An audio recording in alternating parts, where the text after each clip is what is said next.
ओवीचा वाढदिवस होता म्हणून सकाळ सकाळी आहे ना मी आलू पराठे बनवायला घेतले होते, कारण ओवीला माझ्या हातचे आलू पराठे खूप जास्त आवडतात. म्हणून तिने आदल्या दिवशीच मला सांगितलं होतं, मम्मा उद्या आलू पराठे दे. तर ते बनवून घेतले. त्यानंतर तिला छानपैकी आवरलं आणि स्कूलला पाठवलं. स्कूलला जाताना न्यू ड्रेस घालून गेली होती म्हणून जास्तच खुश होती आज आमची उत्सवमूर्ती.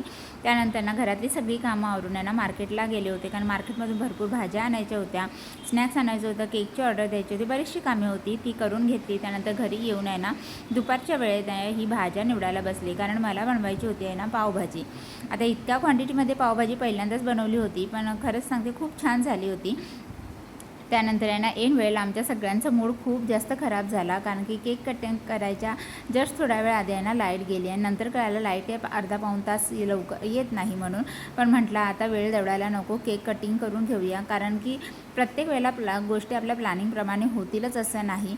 तर आहे त्या क्षणांमध्ये आनंद जपणं हे आपल्या हातात असतं. म्हणून म्हटलं ओवीला चल तू केक कट करून घे, नंतर मग आपण बघू तोपर्यंत लाईट येते की नाही. तिने केक कट करून घेतला, सगळ्यांनी तिला छान असं विश केलं आणि नंतर मग थोड्या वेळातच लाईटसुद्धा आली.